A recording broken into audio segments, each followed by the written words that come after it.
Next question देखिए, next question कह रहा है a point charge Q of mass m, मास यहाँ पे m लिखा होना चाहिए, point charge q of mass m is suspended vertically by a string of length l।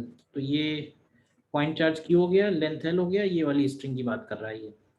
A point dipole of moment p is now brought towards q from infinity so that charge moves away. The final equilibrium position of the system, including the direction of dipole, the angles and the distances are shown in the figure. मतलब final equilibrium में dipole का direction इधर की तरफ है, charge की तरफ, और ये इक्विलिब्रियम है, यानी कि सब कुछ रेस्ट पे है, डिस्टेंसेज वगैरह दिए हुए हैं, एंगल दिए हुए हैं, ठीक है। कह रहा है if the work done in bringing the dipole to this position is n times mgh, तो हमें n का वैल्यू फाइंड करना है, ठीक है। अब इसमें एक और बात लिखी हुई है, note that three coplanar forces keeping a mass in equilibrium f upon sine theta is same for all forces. तो बेसिकली ये लामीज थ्योरम लिखी हुई है, तो मतलब कहने का इसमें लामीज थ्योरम कहीं पे हमें अप्लाई करनी पड़ सकती है फॉर मेकिंग कैलकुलेशंस सिंपलर, ठीक है। तो देखो सबसे पहला काम तुम्हारा यही है, इस डायग्राम के ऊपर शुरू होगा, और वो है फोर्सेस को बैलेंस करना। तो ये देखो ये m मास है, चार्ज q है, तो इसके ऊपर कौन कौन से फोर्सेस लगेंगे। तो देखो सबसे पहले तो इस पे हम लोग लगा देते हैं mg, mg इस पे इधर की तरफ हो गया। अच्छा, डाइपोल की वजह से इसके ऊपर लगेगा कूलम्बिक फोर्स या इलेक्ट्रोस्टैटिक फोर्स, उसको लिख देते हैं Fe। और स्ट्रिंग की वजह से ध्यान से देखिए, स्ट्रिंग का इस पे लगेगा एक टेंशन T। ये तीन फोर्सेस हैं, ठीक है, m q है ये। अब हर एक फोर्स की वैल्यू लिखनी है और डायरेक्शन लिखना है, और इन तीनों फोर्सेस को हमें बैलेंस करना है, बेसिकली इतना ही सा है। तो देखो ये वाला एंगल हमको क्वेश्चन में अल्फा दिया हुआ है, सॉरी, तो इसको अल्फा कर देते हैं पहले। तो ये वाला वैल्यू अल्फा दिया हुआ है, ये भी अल्फा है और ये भी अल्फा है, ठीक है। तो देखो अगर ये अल्फा है, तो सबसे पहले तो ध्यान से ये देखो कि ये वाला एंगल कितना बनेगा। भाई ये अल्फा है और ये डिस्टेंस इक्वल है, तो इसका मतलब है कि ये वाला एंगल और ये वाला एंगल भी इक्वल होगा, ठीक है। और हम बोल सकते हैं कि इन दोनों एंगल्स का जो सम होगा वो 180 माइनस अल्फा के इक्वल होना चाहिए। तो इसका मतलब इसमें से हर एक एंगल, चाहे ये वाला एंगल लिखें चाहे ये वाला एंगल लिखें, इनमें से हर एक एंगल 90 माइनस अल्फा बाई 2 के इक्वल होगा। देखो सबसे पहले तो, ठीक है। अब ये 90 माइनस अल्फा बाई 2 है, तो ये वाला एंगल कितना बनेगा, अगला क्वेश्चन ये है, क्यों भाई, ये वाला एंगल कितना बनेगा। अब ये वाला एंगल भी 90 माइनस अल्फा बाई 2 है, तो ये वाला एंगल अल्फा बाई 2 आ जाएगा, क्योंकि ये पूरा एंगल 90 है, ठीक। अब ये अल्फा है तो ये वाला एंगल भी 90 माइनस अल्फा बाई 2 हो गया, ध्यान से देखिएगा, ठीक है।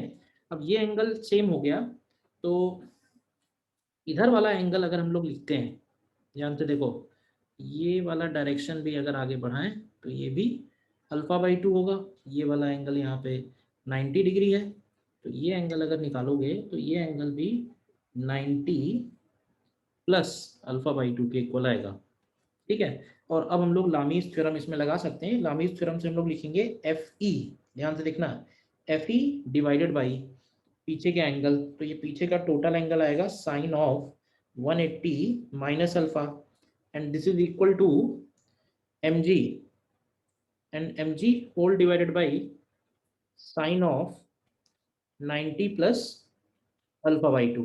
देखिए पहले तो, ठीक है। तो यहाँ से एक रिलेशन निकल के आएगा कि F E upon sine alpha is equal to mg upon cos of alpha by 2। ये हम लोगों ने इक्विलिब्रियम ऑफ फोर्सेस किया है, उससे हमें ये एक रिलेशन मिला है, इसको भी हम यहीं पे छोड़ देते हैं, ठीक। इसके बाद work done in moving a dipole from infinity to point O, point O का पोटेंशियल एनर्जी के बराबर बनेगा, या हम ऐसे बोल सकते हैं चार्ज पार्टिकल का पोटेंशियल एनर्जी ले लें, ठीक है ना। तो चार्ज पार्टिकल का जो पोटेंशियल एनर्जी होगा, इसमें हम सिंपली ये स्टेटमेंट बोलेंगे, work done will be equal to increase in increase in potential energy of dipole के इक्वल बनेगा। Potential energy of charge particle बोल दो, क्योंकि चार्ज पार्टिकल थोड़ा हाइट पे भी जा रहा है। तो डब्ल्यू एक्सटर्नल की जो वैल्यू होगी उसको हम लोग लिखेंगे, ध्यान से देखो। एक तो वो mgh हाइट पे चला गया है, पहले वो नीचे रहा होगा, एंड प्लस डाइपोल और चार्ज पार्टिकल की वजह से जो फोर्स होगा, जो इसके ऊपर पोटेंशियल एनर्जी होगी। तो पोटेंशियल एनर्जी को लिखेंगे charge into potential due to dipole. Potential due to dipole बनेगा 1/4πε0 into P upon R square. और आर स्क्वायर की जगह ध्यान से देखो तो 4l² साइन स्क्वायर α/2 आएगा। देखिए ध्यान से, ठीक है। और एफ ई की वैल्यू अगर हम इस ऊपर वाले एक्सप्रेशन से निकालें, ठीक है, तो एफ ई की वैल्यू इस ऊपर वाले एक्सप्रेशन से निकल के आएगी। F E is equal to, देखिएगा ध्यान से, F E is equal to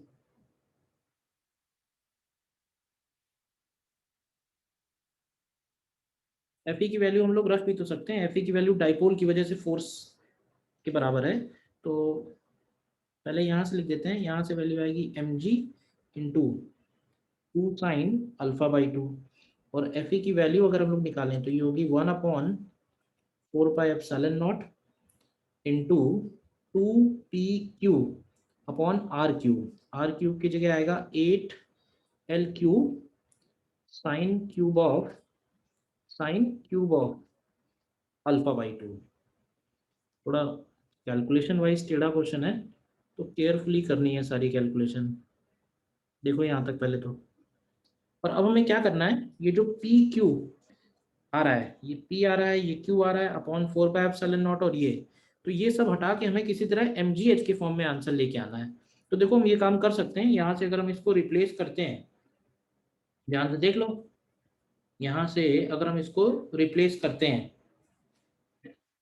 और ट्राइंगल से हमको एक और बात ध्यान से निकालनी है। ट्राइंगल में एक और बात ध्यान से देखो, तो साइन ऑफ α/2 की वैल्यू हम लोग लिख सकते हैं h upon 2l sign of α/2। तो एक साइन स्क्वायर α/2 रिप्लेस हो जाएगा, और एक की जगह हमें h रख देना है। तो ये फाइनली वैल्यू सारी तुम इसमें सब्सटीट्यूट करो, तो एक mgh तो इसमें आ रहा था, और ये दूसरा वाला टर्म भी mgh के ही इक्वल बन जाएगा। तो ये अल्टीमेटली आंसर आ जाएगा 2 mgh के इक्वल, ठीक है ना। तुम्हारा n पूछा हुआ था, तो n की वैल्यू 2 के इक्वल आएगी। ये क्वेश्चन आपको एक बार अपने आप करके देखना पड़ेगा, सारे कैलकुलेशन है तो बहुत सीधा सीधा कि हमने क्या किया है, पहले सारे फोर्सेस बैलेंस किए, एक बैलेंसिंग इक्वेशन बनी है, ठीक है।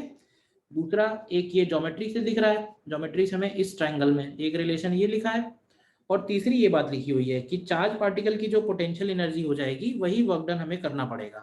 तो चार्ज पार्टिकल की पोटेंशियल एनर्जी एक तो mgh बढ़ेगी, और एक ये जो लिखा हुआ है ये q इंटू वी है। वी मतलब पोटेंशियल ड्यू टू डाइपोल।